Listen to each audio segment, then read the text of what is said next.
En el Líbano no existe una religión oficial, sino que se aceptan 18 religiones distintas o confesiones diferentes. Muchas son católicas, otras son musulmanas, pero algunas son confesiones independientes y únicas. Algunas tienen su sede aquí y su principal sede mundial también se encuentra en el Líbano. He venido a este país para enseñarte las más curiosas. Si bien es cierto que algunas ya son conocidas, como el judaísmo o la Iglesia Apostólica Romana, otras son extremadamente particulares y se encuentran en muy pocos rincones del mundo. Algunos de ellos solamente aquí en el Líbano. Yo soy Ramón y vine para enseñarte algunas religiones o ramas de las mismas de las que nunca has oído hablar.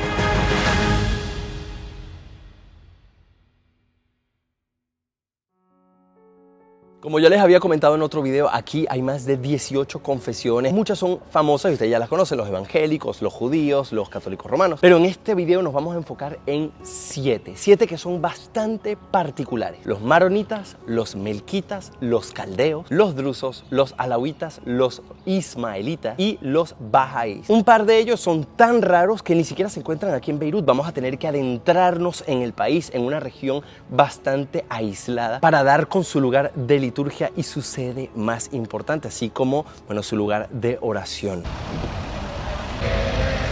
Algunas de las ramas o confesiones que vamos a estar investigando son muy raras, son muy minoritarias y son muy difíciles de conseguir porque tienen templos o lugares de culto que son extremadamente pequeños y de los que muchas veces no hay absolutamente ninguna información. Verán que en algunos momentos no pregunto a los locales porque sin saberlo podría estar preguntando algo que es ofensivo. El primer destino al que nos dirigimos es una mezquita, pero no es cualquier mezquita. Se trata de una rama del Islam muy, pero que muy especial y además poco conocida. A ver qué nos espera allí. En este video les voy a mostrar lugares y religiones extremadamente raras y la más rara de todas la voy a dejar para el final porque ni siquiera se encuentra su centro de oración aquí en Beirut. El primer lugar es este que se encuentra a mi derecha, es la mezquita del Imam Ali. ¿Por qué hemos venido hasta acá? Porque les quiero presentar la rama del Islam que es la de los alawitas. ¿Quiénes son los alawitas? Les voy a explicar. Son una comunidad religiosa minoritaria que se encuentra principalmente en Siria, aunque también se les puede encontrar en otras partes de Oriente Medio como aquí. Hay que saber que es una forma sincrética de religión que combina elementos tanto del Islam como del cristianismo y también el gnosticismo, eso lo pueden googlear. Ellos creen en la existencia de un Dios único y en la divinidad de Ali, que era el primo yerno del profeta Mahoma. Tienen que saber que hay muy poca, pero que muy poca información sobre los alawitas, tanto en libros como en la red. Y la mayoría de las búsquedas que se realizan, no solamente en buscadores como Google Maps o en Google, o incluso las inteligencias artificiales, marcan que este lugar es el centro en Beirut en donde se reúnen los alawitas. Pregunté a un local y me dijo que no, que esto en realidad es una mezquita suní. Sin embargo, después pregunté a otro y me dijo que sí, que en efecto ellos se reúnen acá. ¿Cuál es la verdad? No lo sé. Si ustedes tienen alguna idea, me lo pueden decir. Yo no puedo preguntar en el interior de la mezquita porque existen ciertos roces entre los alawitas y algunas confesiones del Islam. Simplemente voy a entrar, les voy a explicar un poco lo que son los alawitas y les voy a mostrar el interior de esta mezquita que además es muy bonita y muy importante. Como podría tratarse de una mezquita suní, preferimos no entrar con las chicas porque ellas no tienen velo, aunque las mezquitas chií también necesitas el velo, pero como no lo tienen, entonces vamos a entrar Gabriel y yo solamente. La entrada es así y lo primero que nos llama la atención es, fíjense allá arriba, hay un reloj con distintas horas. Tienen la hora que tenemos en este momento, no, de hecho no. De hecho, ni siquiera sé si son horas. A lo mejor son suras. Son las horas de rezo. Ah, puede ser también las horas del rezo. Llama mucho la atención las prohibiciones que hay. No puedes pedir dinero, me imagino que no puedes... No sé qué será esto ni esto. O sea, no puedes hacer como picnic, ¿no? No te puedes separar de... No entiendo. Si ustedes hablan árabe, me pueden leer esto aquí. Lo pueden dejar en los comentarios. La que me parece más curiosa es esta. ¿Qué será esto? ¿Verdad que parece un ajo? No se pueden traer ajos, no sé. Hay que quitarse los zapatos. Eso. Ponen los zapatos acá. Y si no, pues están... Ya ven que es una mezquita muy interesante. Tienen los libros sagrados allá en la esquina. Tienen aquí un Corán. Hi. You have to wait for 2 hours to see the prayers pray here. Okay. Yeah, we are from Venezuela. Venezuela. Yeah. Very far. Together come at the same time. What is your job? You wouldn't believe it. What? I'm a professional violin player. Music?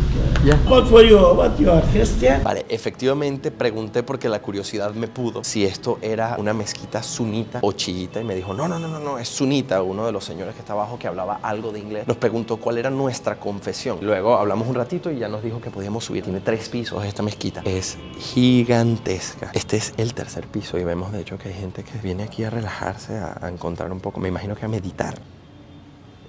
Miren qué interesante la biblioteca de este lado. Menos mal que ni por asomo se me ocurrió a mí preguntar por los alawitas en esa mezquita, porque entre ellos, entre los sunitas y los alawitas pueden tener roces, aunque los alawitas sí que toman algunas ideas de la rama suní. En fin, los alawitas son muy difíciles de conseguir. Supuestamente hay un centro muy cerca de esta área en donde ellos tienen un centro de estudio. Voy a intentar conseguirlo, pero no les prometo nada. Vamos a ir a esta aventura a ver si damos con ellos. Decían que supuestamente por esta calle había un centro de estudio, una biblioteca de los alawitas, pero aquí lo único que hay es tiendas de ropa y tiendas de comida. Lamentablemente aquí no hay nada de eso. Estamos tratando de encontrar comunidades ínfimas que prácticamente son inexistentes. Se trata de una zona bastante amplia, la mezquita se encuentra justo allá y bueno, pues sigamos investigando a ver si la conseguimos. Ustedes saben que mayoritariamente el Islam se divide en 2 ramas principales, los chiitas y los sunitas. Si bien es cierto que los alawitas integran ideas de ambas ramas, no se consideran ni de una ni de otra, sino una corriente propia. He estado caminando un rato en busca de ese centro de estudios alawita. Pero lo más curioso es que, claro, estamos en una zona que es suní. Entonces, me parece que la información que yo leí en los libros es incorrecta y la inteligencia artificial se equivocó y Google se equivocó y todo el mundo se equivocó. Aquí no hay ningún alawita. Lo que me viene a la cabeza es que quizás lo fue en algún punto en el pasado, pero hoy en día nada que ver. Se preguntarán ustedes por qué los alawitas pueden ser mal vistos por otras corrientes del Islam. ¿Cuáles son las diferencias? Bueno, hay muchísimas. Por ejemplo, los alawitas no rezan 5 veces al día, no practican el Ramadán, o sea, ellos tienen sus comidas normales y además consideran que el Corán es una versión alegórica de la verdad. Ellos no consideran que lo que está ahí escrito es histórico o es real. Para ellos se trata de un texto alegórico que debe ser interpretado de manera simbólica. Otra cosa muy importante, esta yo creo que los va a sorprender muchísimo. Ustedes cuando ven, por ejemplo, que los musulmanes realizan la oración, colocan normalmente una pequeña alfombra y realizan su ritual pues en dirección a la Meca. Pero los alawitas no hacen esto. De hecho, ellos tienen unas costumbres que son bastante secretas y de las que se tiene muy poco conocimiento. Tienen generalmente lugares de culto propios que están cerrados, sobre todo para los no iniciados, es decir, los que no pertenecen a la corriente alawita. Encima, los alawitas tienen un calendario diferente. Ellos celebran el año nuevo en una fecha distinta a todos los demás y tienen incluso unos rituales de los que no se sabe absolutamente nada, pero que se describen para aquellos que han dicho algo como experiencias muy cercanas al misticismo. Aquellos que son místicos poseen ciertas características muy especiales, según la tradición. Vamos ahora a la siguiente. Vamos a buscar una confesión de cristianos. Son los llamados cristianos caldeos. Pero se encuentran lejos de aquí. Tenemos que tomar el taxi y así podemos acercarnos hasta su iglesia. Vamos.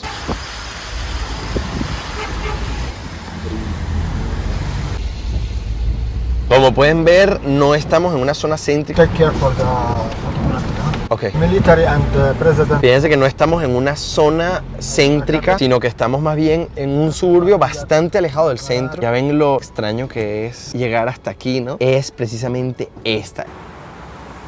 Nos encontramos justo enfrente de la iglesia de los caldeos y en lo que íbamos a entrar apareció un militar. Nos dijo que teníamos que hablar con el secretario a ver si nos permitían entrar dentro de la congregación. Les voy a enseñar alrededor y ahora les voy a contar exactamente quiénes son los caldeos y qué es lo que hacen. Es como un edificio residencial y allí adentro, bueno, se ve muy interesante. Estamos esperando a ver si nos dejan entrar. Tengo que grabarles todo ahora, chicos, porque hay muchas posibilidades de que nos digan que nos vayamos y no nos dejen entrar y ya nos quedemos de lado afuera. Lo que voy a hacer es dar una vueltita por aquí y les iré contando. Por si acaso les enseño un poco desde el interior así, miren. Observen lo lindo que tienen el jardín, lo ordenadito que está, lo bonita de las estatuas. Aquí tienen un pasadizo que recorre el lugar, probablemente por los alrededores, pero no me quiero meter sin permiso. Allí arriba pueden ver el símbolo de los caldeos. O sea, no nos permitieron grabar, no nos permitieron hablar y grabar. Yo les voy a grabar esto muy en secreto. Este chamo nos está haciendo como de seguridad, nos va a acompañar todo el camino. Ah, miren, esta es la iglesia de los caldeos. No sé, no me queda claro si es aquella o esta o ambas. Esta es la iglesia de los caldeos y aquí este chico trajo la llave para abrirnos porque está sellada la cuestión. No podemos hablar en el interior. Esta es la puerta, una puerta por un lado. A ver, miren qué impresionante. Estas son Biblias, pero en árabe. Fíjense que tiene la bandera del Vaticano. Ahora les explico. Es impresionante, además es una arquitectura muy extraña, pero quiero acercarme ahí. Esto estaba todo apagado y cerrado, no hay ni una persona y encendieron todo por nosotros. Ahí pueden observar el símbolo caldeo. Esto no lo van a encontrar en una iglesia católica nunca en la vida. Por lo que entiendo, esta es una comunidad pequeña, pero tan pequeña que viven aquí. La iglesia está acá y ellos están aquí, los caldeos viven acá. ¿Saben qué pasa? Que esta es una zona además militar, entonces tienen como una doble protección, no solamente por las cuestiones religiosas, sino por todo lo relacionado a la situación del país. Ahora les voy a explicar exactamente lo de los caldeos. Vale, los caldeos son un grupo de cristianos orientales. Me van a escuchar decir mucho eso en este video. Los cristianos orientales son de iglesias de Oriente Medio. Y una de las cosas más interesantes es que tienen sus raíces en la antigua Mesopotamia. Rápidamente quiero que presten atención a este idioma. Este idioma no es árabe. Ahora les explico, pero tenemos que irnos de aquí ya. Vale, sigo aquí porque nos dijeron que ya tenemos que marcharnos. Habíamos pasado por una zona militar y había que apagar todos los equipos, no se podía tomar fotos, no se podía hacer nada. Está fortificado absolutamente todo. La cuestión es que la congregación, la iglesia de los caldeos, es una de las iglesias más antiguas del planeta. Es una iglesia cristiana que se remonta a los tiempos del inicio del cristianismo primitivo. Además, algo muy interesante es que ellos están en comunión con la iglesia de Roma. Por eso, en las Biblias que vieron allí, las Biblias caldeas, vieron el símbolo del Vaticano, porque es una iglesia que está en comunión precisamente, como les dije, con la iglesia católica apostólica romana, la del Papa. Ellos están en comunión con el Papa. Ali tiene un poco de experiencia y está diciendo algo muy interesante. Like a group closet, Yeah. they don't give to marry to anyone another out, and they don't take from anyone. If you are Kildanian, you cannot take Protestant, and you cannot take Orthodox or Muslim. Also. You must to take from like a family, like a big family, the Kildanian. Ahora bien, ¿cómo es su estructura? Bueno, tienen una muy diferente a la católica romana. Es decir, en la iglesia católica romana se tiene la figura del Papa. La iglesia caldea tienen la figura de un patriarca. Sería más o menos el equivalente, ¿no?, al Papa. But here, El patriarca de la iglesia caldea es considerado el líder espiritual, pero además tiene un rol muy importante porque puede nombrar a obispos y sacerdotes, y además tiene la responsabilidad de guiar a los fieles de su iglesia. Me han comentado y ya hemos visto cómo en la iglesia caldea son muy muy herméticos. Ya vieron lo complicado que es entrar, y aunque sí nos lo permitieron, tuvimos que estar con una escolta todo el tiempo. Ellos solamente se casan entre ellos y crean familia entre ellos. Y es porque en la iglesia caldea es muy muy importante la familia, la figura de la familia. Claro, ustedes me dirán que es importante en todas las culturas, y claro, es cierto, pero la iglesia caldea da especial importancia a la concepción. Es decir, es muy importante que los caldeos tengan hijos. La iglesia promueve eso. De hecho, la procreación es una manera de cumplir con la voluntad de Dios. Además, la iglesia caldea tiene una larguísima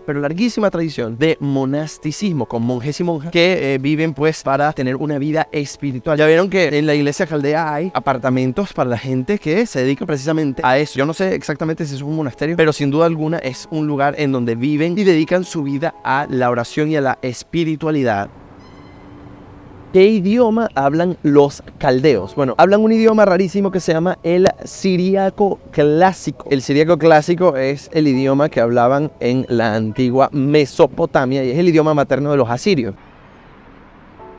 ¿Se fijaron en ese símbolo cuando entran a la iglesia caldea y está esa especie de estrella roja? La verdad es que no tenía ni la más remota idea de lo que era. Le escribí a un par de amigos historiadores justamente en ese momento, le mandé el símbolo. Mi amigo Alfredo, que es una eminencia, que además hizo su tesis sobre el Líbano, lo vio y dijo, mira, así será de hermética esa iglesia, que esas imágenes no salen en internet, no sale absolutamente nada en la red. Tenía una enciclopedia de símbolos y tampoco aparecía, pero le dio vueltas porque yo también me puse a ver y no di con el símbolo, no sé qué significa. Le dio vueltas y lo consiguió, que es ese símbolo tan extraño que vieron en la iglesia caldea. Pero ahora les cuento porque el clima se volvió completamente loco. En lo que llegué a un lugar más calmado les comento lo que...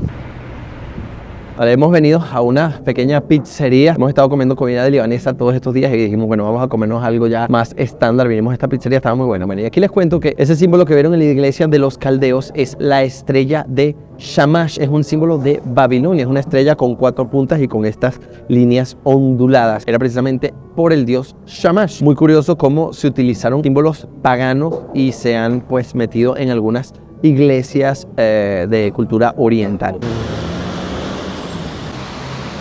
Si los caldeos les parecieron una confesión bastante extraña, esperen a ver lo que viene ahora porque eso sí lo va a dejar sin palabras. Aquí hemos llegado a simple vista, parece una iglesia normal, común y corriente, pero ya les voy a hablar al respecto y vamos a ver si podemos entrar, ojalá. Ya nada más aquí en la entrada, bueno, la entrada es por allá, pero aquí en una de las paredes ya pueden ver esta figura. ¿A qué les recuerda? No les viene a la mente el imperio asirio, no les viene a la mente Babilonia. La iglesia asiria de Oriente es una iglesia cristiana que nació en Mesopotamia en el siglo V, pero se separó de la iglesia ortodoxa de Oriente y también se separó de la iglesia romana, es decir, ellos no comulgan con el Papa. Entre otras cosas se debe a una disputa teológica en cuanto a la naturaleza de Cristo. Esa separación se conoce como cisma nestoriano o la cisma nestoriana, es la doctrina nestoriana. En consecuencia hay que entender que esta iglesia, la iglesia asiria oriental, no es una rama de la iglesia católica, no está hermanada con la iglesia católica, no sigue al Papa, no comulga con la iglesia de Roma, sino que más bien es una iglesia independiente que sigue sus propias tradiciones y su propia liturgia. Ahora quiero que presten atención a la caligrafía de aquí, lo de abajo es árabe, pero lo que está arriba no es árabe, es un idioma muy raro que está casi en peligro de extinción, se llama siríaco, también lo vimos en la otra iglesia, es un idioma que hablan en muy pocas comunidades y que precisamente es el idioma litúrgico de la iglesia asiria oriental, esta que ven aquí. Nos están contando además que este es un barrio asirio. Les voy a seguir contando algunas cosas, pero en otro lugar porque me dicen que no es buena idea estar grabando tanto por aquí. Se trata de comunidades muy cerradas que solamente pueden casarse entre ellos y que tienen una visión muy ortodoxa de cómo se deben hacer las cosas.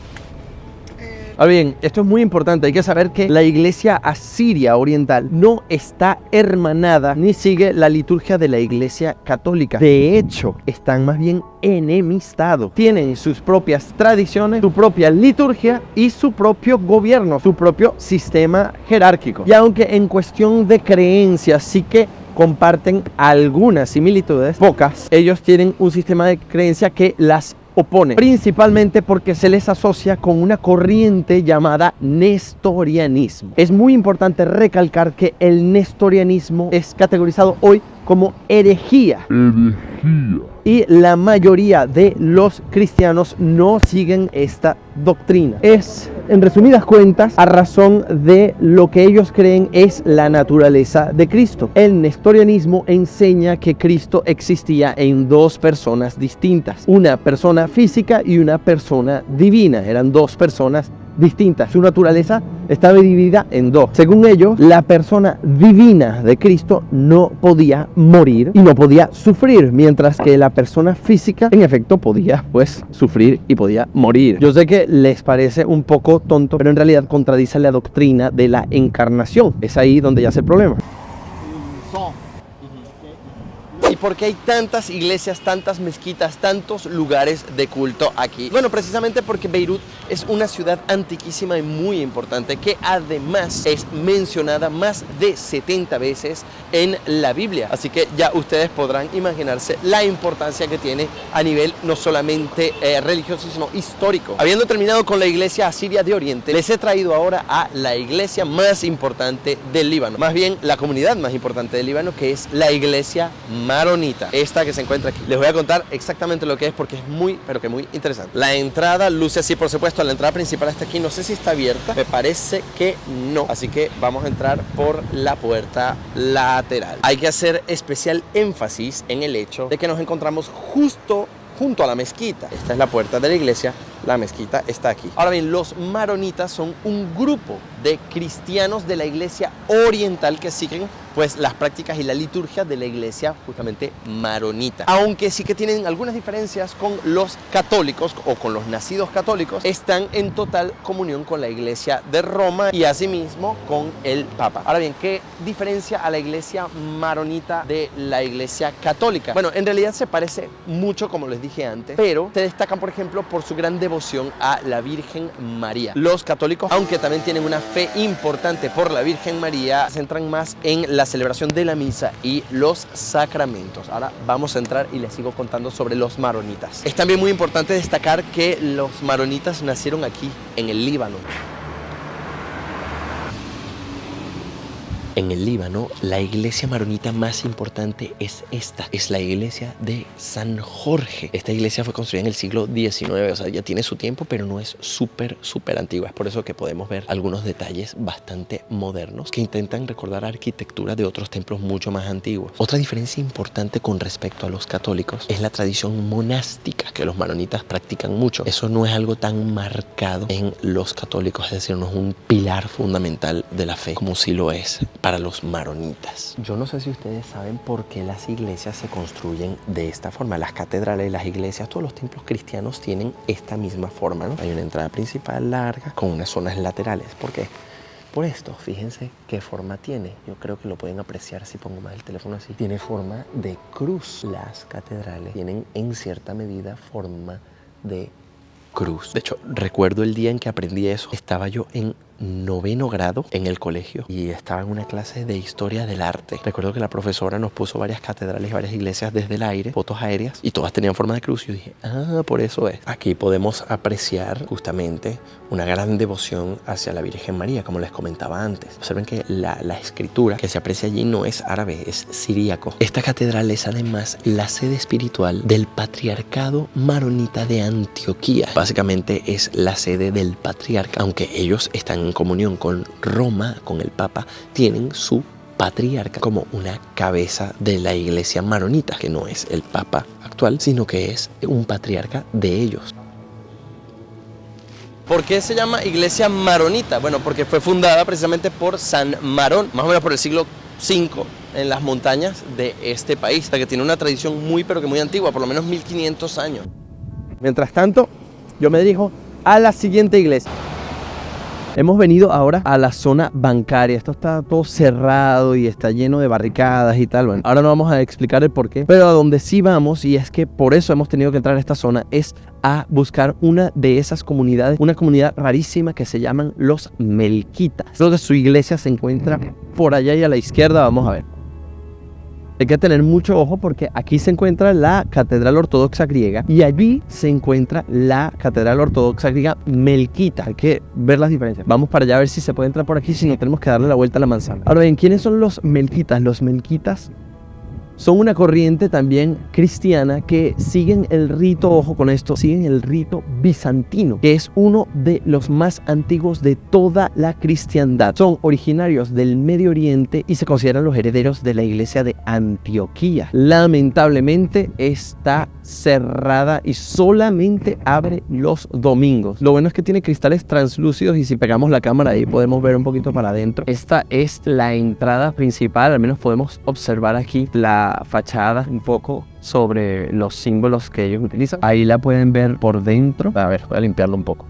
Vale, yo creo que ahí podemos ver un poquito más. Lo siento, campeones, esto es lo mejor que puedo hacer. Entonces es difícil tener acceso a ello. Y estas iglesias que estamos viendo son las comunidades que son más abiertas al público. Todavía nos quedan las más cerradas, de las que no puedes prácticamente ni hablar. Pero bueno, les cuento un poco sobre los melquitas. En términos de liturgia, los melquitas utilizan la liturgia bizantina. Es conocida por sus cánticos, su incienso y sus símbolos muy, pero que muy ricos en significado. Ojo con esto. En cambio, los católicos utilizan la liturgia romana, que tiene, bueno, en síntesis, una estructura más formal y se basa más en la Eucaristía, ¿no? Algo muy interesante y muy cool de los melquitas es que son conocidos por siempre haber mantenido un buen diálogo interreligioso con iglesias del Medio Oriente, incluso con otras religiones, y tienen además una muy estrecha hermandad con los ortodoxos griegos. Pero bueno, la iglesia ortodoxa griega está abierta y desde allí les puedo contar un poquito más sobre los melquitas. Catedral Ortodoxa de San Jorge. Lo primero que nos encontramos al entrar es un mosaico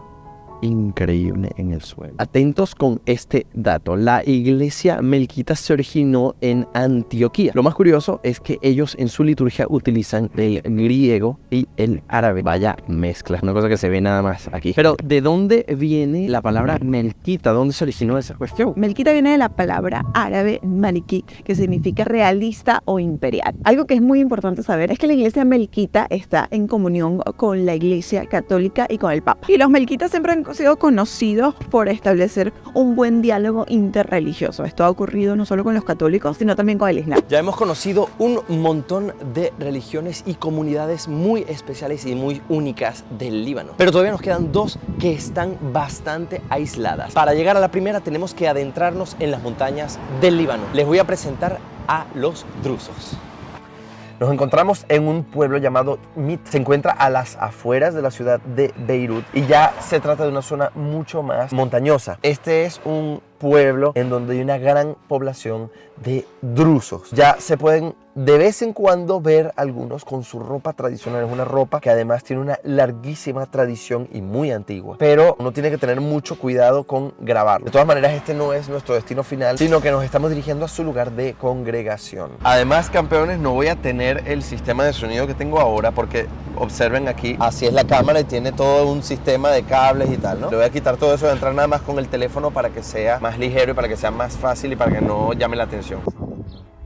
Estamos ahora en una zona montañosa. Este pueblo se llama Der al-Tamar. Se encuentra antes de la zona de los drusos. Aquí hay una mezcla entre drusos, cristianos y musulmanes. Es un pueblo en donde habitan los tres. Ahora, ¿cómo lucen los drusos? Son fácilmente distinguibles. Les voy a mostrar algunos apenas los vea, pero tiene que ser con muchísima discreción, muchísimo respeto y sobre todo no preguntarles nada sobre su religión. Vamos. ¿Qué es la religión drusa o quiénes son los drusos? Hay que saber que esta religión es monoteísta y nació más o menos por el siglo XI en lo que hoy conocemos como el Líbano y Siria. Tengan en mente que las fronteras de hoy no eran iguales en el pasado y que bueno, son pueblos que se han ido moviendo de un lado para otro. Es una religión esotérica. Eso significa que sus enseñanzas y sus prácticas son transmitidas únicamente a los miembros iniciados de la comunidad. Lo que van a ver aquí es extremadamente raro y muy poca gente sabe lo que ellos realmente hacen o en qué consisten sus ritos. Vamos a ver qué nos encontramos.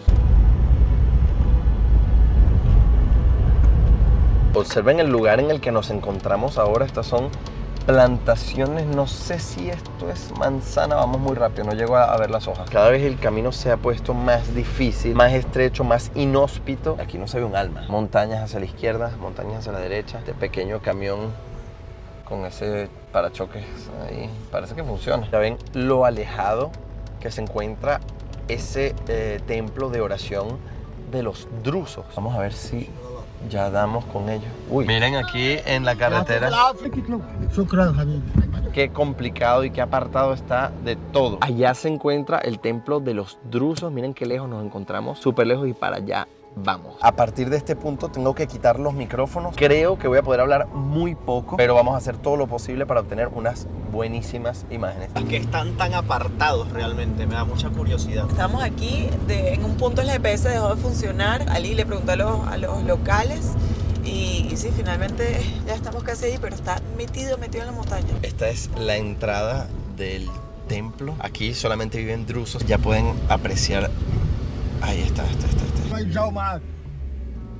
Está prohibido entrar con un pantalón corto. Allá pueden ver el símbolo de los drusos, chicos, que es la estrella de las 5 puntas con los 5 colores. María Emily tuvo que vestirse así, Angie también. Tienen que cubrirse la cabeza. Lo bueno es que estamos nada más nosotros. Hay un señor druso aquí que nos está más o menos diciendo todo lo que hay que hacer. Allá observen que hay una señora drusa cubierta completamente, ya tiene la ropa tradicional. Aquí Según la tradición está la tumba de Job. Ustedes conocen la historia. Fíjense que aquí está el símbolo de la estrella, pero ahora les voy a contar. Quiero hacer las tomas primero. No se puede hablar. El señor que nos acompañaba está siempre detrás mirando y supervisando.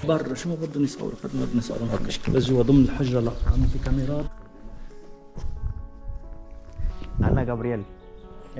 Rabia. Rabia. Nice to meet you. ¿Sabes lo que es esto? Una tumba, ¿no? Sí, ¿saben de quién? Cuadro de...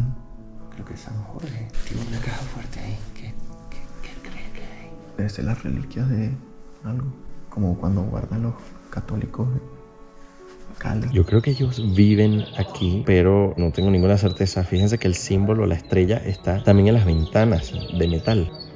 Arriba también. Esta parte es muy bonita. Hay unos árboles aquí, unas escaleras. Nosotros venimos de acá. Y aquí a la izquierda es muy interesante porque está la piedra en donde, según la tradición, Job se bañó y bebió agua. Le llaman la piedra de las aguas. Los alrededores está todo cerrado y solitario. No sé si hay acceso. Aquí está la ropa de los visitantes. Y de este lado no tenemos ni la más remota idea de lo que hay. Por aquí hay muchas puertas que no llevan a ningún lado.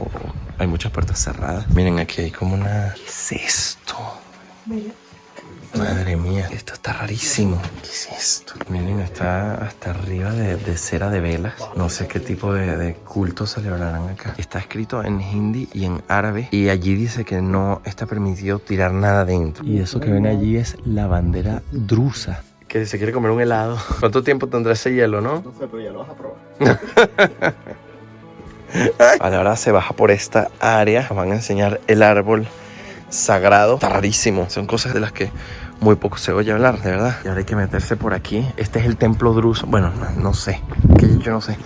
Aquí cuelgan los velos. Aquí me imagino que vivirán, no lo sé. Les cuento, según la tradición, la esposa de Job se sentó a los pies de este árbol y se puso a rezar. Dicen ellos que este árbol tiene 4000 años de antigüedad y que además cambia de color según las estaciones, pero no es el mismo color cada estación. Si se fijan, los árboles vecinos que son de la misma especie no tienen ese cambio. Ahora ven que es un poco rojizo. Si vienen en otra ocasión o si ustedes después de ver este video vienen para acá, verán que el color podría cambiar a otro diferente. Muy probablemente realizan algún tipo de oración o ritual aquí. Podemos observar las tiras. Ahora bien, como yo no soy musulmán, no estoy totalmente empapado con los ritos propios del Islam. Entonces, si alguno de ustedes es musulmán y esto les dice algo, me lo pueden dejar porque a lo mejor se trata de algún tipo de ritual druso. Fíjense que también allá arriba en las ramas y en algunas otras partes del árbol. Bueno, tengo curiosidad. En un lugar tan apartado como este, hay un teléfono público allí y me da curiosidad saber si funciona. No creo, pero vamos a hacer el intento. A ver. No. No funciona.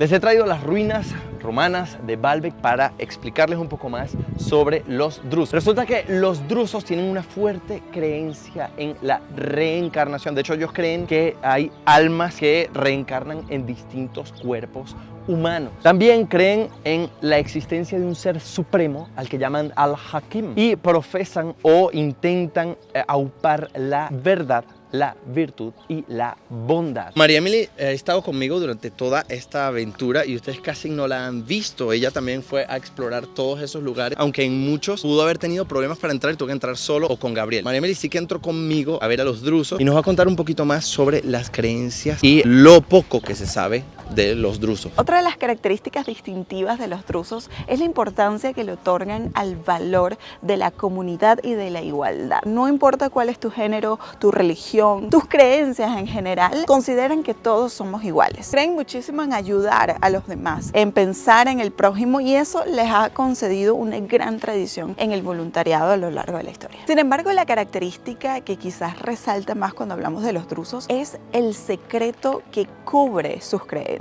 Nadie sabe de qué se tratan sus rituales, nadie conoce exactamente qué hacen detrás de sus puertas. Las creencias, los rituales, la liturgia en general, que engloba todo lo que significan los drusos está reservado para aquellos que crecen dentro de la comunidad. Ninguna otra persona que no haya nacido druso tendrá acceso a esto. Probablemente has escuchado la palabra jeque, pues en la cultura de los drusos esto significa un líder religioso. Estos son las personas cabeza de estas comunidades y evidentemente son muy respetadas, conocidas y valoradas en la comunidad drusa. Por supuesto, Gabriel me acompañó a buscar a los drusos allí en la montaña. La verdad es que es muy curioso, cosas que sin duda alguna nunca las hemos visto en otros templos. La ubicación, ¿no? Que están tan apartados en un lugar fuera de la civilización. Eso me llamó muchísimo la atención. Nosotros cuando estábamos allí vimos que había una especie de libro. Gabriel nos va a contar un poco sobre eso. Y es que ellos no tienen unos libros sagrados como la forma tradicional, por ejemplo los católicos la Biblia, los judíos la Torá o para los musulmanes el Corán. En su lugar, los drusos tienen una colección de escrituras con prácticas y enseñanzas espirituales conocidos como las escrituras de la fe drusa. La religión drusa es una religión cerrada, lo que significa que no busca conversos y no busca activamente nuevos miembros. Querer ser parte de los drusos implica una dedicación muy seria y muy constante y además tienes que ser aceptado por su comunidad, lo que, como se imaginarán, es extremadamente raro. La religión drusa tiene una jerarquía secreta que solamente es conocida por sus miembros iniciados. Se dice que existen 7 niveles de comprensión espiritual. Los drusos además tienen un gran respeto por la filosofía y la ciencia. Incluso han hecho grandes contribuciones a estas disciplinas. Ellos realizan unas danzas espirituales que solamente son conocidas por ellos. Nunca se han visto, solamente sabemos que existen. Por último, hay que saber que no existe como tal una iglesia de drusos. Una de las poquísimas excepciones es el templo que fuimos a visitar allá en la montaña. Y es mitad y mitad porque como está la tumba tradicional de Job, entonces ellos lo comparten con los musulmanes en un espacio abierto, pero muchos de ellos viven allí. Se juntan en lugares de reunión que se conocen como calwas o majlises. Como ya saben, es muy raro que una persona que no sea drusa tenga acceso. Yo diría que es prácticamente imposible. Tuvimos muchísima suerte de poder ver ese sitio allí en la montaña. Espero que haya sido interesante para ustedes verlo. Ok, chicos, hemos llegado a otra mezquita. Nos encontramos ahora en una zona bastante especial. Está metida en una zona muy escondida de la ciudad porque vinimos a ver una comunidad religiosa muy extraña. Son los ismaelitas. La entrada es así y hay que dejar los zapatos. La cuestión es que presuntamente no les gustan mucho las visitas de los que no son de su propia comunidad y entonces ver este lugar por dentro va a ser complicado. Ali va a entrar a preguntar, ahí lo ven, a ver si se trata exactamente de la comunidad ismaelita que estamos buscando. Este es el lugar en donde se tienen que limpiar las extremidades para realizar la plegaria, las manos, los pies, la cara. ¿Qué les puedo decir, campeones? Esta mezquita fueron excesivamente amables, de verdad, fueron un amor. Son musulmanes sunitas, pero aquí no encontré ismaelitas y no hay demasiada información donde se puede encontrar. Voy a intentar hablar con Ali y que preguntemos a ver dónde podemos encontrarlos, porque aquí no los hay. Vamos a continuar en la búsqueda de los ismaelitas. No sé si los podremos encontrar. Muy interesante lo que nos pasó aquí en esta mezquita suní. Para entrar, claro, Ali les pregunta si podíamos entrar nosotros como turistas, sin saber que yo era el único que quería entrar en realidad. Bueno, Gabriel seguramente me iba a acompañar, pero se había quedado en el carro. Y ellos le dijeron que podíamos entrar, pero si las chicas tenían su periodo, no tenían derecho a entrar. Y es muy importante seguir los lineamientos en cada uno de estos lugares, porque aunque para nosotros son destinos más bien curiosos, para ellos, por supuesto, es una forma de vida. Entonces es siempre muy importante seguir los lineamientos tal y como te lo dicen y preguntar y actuar de una forma muy humilde. Nos hemos desplazado al norte del Líbano. Nos encontramos muy cerca de la frontera con Siria. Y es que estamos buscando a los ismaelitas por todas partes. Ellos apelan muchas veces a la taquilla, que es una especie de permiso, entre comillas, para poder exagerar o mentir o esconder la realidad, todo en pro de un fin más importante, en este caso pues mantener su comunidad bien hermética. Incluso si encontramos un templo o un lugar de oración en donde finalmente encontremos ismaelitas, ellos a lo mejor nos van a decir que son otra cosa y no van a ser sinceros precisamente porque tienen permiso para mantenerse en secreto. De hecho, visité 2 mezquitas en donde presuntamente había ismaelitas y ellos me dijeron que eran sunitas. sunitas y después otros me dijeron que eran chiitas. Ahora, ¿quiénes son los ismaelitas? Bueno, a los ismaelitas se les considera una rama de la confesión chiita, aunque en realidad muchas veces se dice que son una confesión completamente diferente. Se adhieren a una vertiente que se originó en el siglo VII, imagínense, en Arabia Saudita. O sea, es una corriente que tiene más de 1000 años. Creen en el liderazgo espiritual y en la sucesión profética y sobre todo en la figura del imán. Vamos a seguir buscando y les sigo contando qué son los ismaelitas. Los ismaelitas, como los chiitas, creen que hay una línea de descendencia directa de imanes que data de los tiempos de Ali, que era el yerno del profeta. Y consideran que el imán actual es una fuente de orientación divina. Hay que recalcar que los ismaelitas han hecho importantísimas contribuciones a la arquitectura, la cultura, el arte, etc. No creen en la doctrina de la ocultación, que sugiere que algunos imanes a través del tiempo se han escondido para resurgir en algún punto de la historia y liderar a los fieles. Hay que destacar que los ismaelitas tienen un enfoque muy armonioso y muy pluralista con respecto a otras creencias y a otras culturas. Por eso son ejemplo de convivencia y tolerancia. Lo que pasa es que son, como les dije, comunidades muy pequeñitas, muy herméticas, muy difíciles de conseguir. Y llegué hasta Baalbek, imagínense, estoy aquí y no he podido conseguir ni una. Me he parado en un montón de mezquitas y ninguna es ismaelita. Otra religión poco conocida que les quiero enseñar cuenta con varios miembros aquí. Tienen un lugar muy pequeñito de reunión que fui incapaz de conseguir. Pregunté por todos lados, busqué en la red, busqué en libros, pregunté a la gente aquí. No hay manera. Son los bahá'ís. Pero no quiero dejarlos con la curiosidad. Para eso nos vamos a transportar a la India. Allí les explicaré en qué consiste el bahá'ísmo. Bienvenidos a la ciudad de Mumbai. Estamos en la India. Nos encontramos ahora todo el equipo aquí metidos en un taxi. Me están acompañando para buscar el último templo. Sí, es cierto que el templo bahá'í más importante se encuentra en la ciudad de Delhi, pero lamentablemente tuvimos que hacer tantas cosas que no nos dio tiempo. Además, la ciudad es muy ajetreada y es muy difícil moverse de un lado al otro. Las distancias son enormes. Entonces, bueno, encontré un pequeño templo aquí en Mumbai y les voy a enseñar cómo es, a ver si lo conseguimos primero. Por supuesto, se encuentra en una calle aledaña. Miren, ahí hay unas vaquitas, ya saben que es un animal tradicional de la India. Estamos muy cerca. A ver, ¿quiénes son los bahá'ís o los baha'uís? ¿En qué creen? ¿Qué profesan? Es una religión que nació en el siglo XIX en Persia. El lugar está un poco abarrotado de gente, pero me parece que es aquí. Queda aquí, en este edificio. Hay que entrar y llegar hasta el tercer piso. Ya ven que es un edificio que más bien parece de oficinas o residencial y nuevamente es una religión que no tiene demasiados fieles, entonces tienen grupos muy chiquititos. Vamos a ver, esto es lo que se llama un centro bahá'í. Vamos a ver qué nos conseguimos. Tenemos que agarrar este ascensor. A ver, ajá. Abogado, no, este no es. ¿En qué parte? Bahá'í Center, aquí está. Pero esto está tan extraño que a mí lo que me da es pena. Ok, ¿qué le digo? Me da pena. El bahá'ísmo se enfoca en la igualdad y el respeto a todas las personas. De hecho, ellos creen que todas las religiones tienen un origen divino y que deben ser respetadas por igual. Además, creen que todas las personas tienen el potencial de crear una conexión espiritual, independientemente de dónde sean, independientemente de su credo. Hi, this is Bahá'í Center, yeah? Yeah. I'm actually doing a research for Bahá'ísm. Can we come inside? Thank you. If I'm Bahá'í? No. Yeah, I'm just... If you... You're Bahá'í? Excuse me? You're a Bahá'í? No, I'm not. Tienen que saber que los bahá'ís reconocen a los profetas de todas las religiones importantes. A Buda, a Abraham, a Jesús, a Mahoma. Sin embargo, ellos tienen su propio profeta. Ahora les voy a contar a ver si nos dejan entrar. Ellos consideran que todos los profetas anteriormente nombrados son mensajeros de Dios. Hi, how are you? I'm sorry.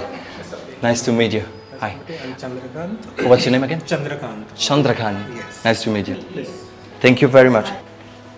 I'm doing a small research about, because I've been traveling around the world for a long time, and you know, Bahá'ísm is such a small community, and I like to know just like, I mean, I know some things, but I would just like to have a real source like yourself. It started by a very young man called the Ba. We have two manifestations.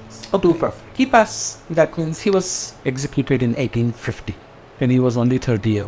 Okay. And that's why we call the Baha'i faith religion of young. He prophesied that after him there will be another prophet, and that's Baha. Aha, I see. Okay.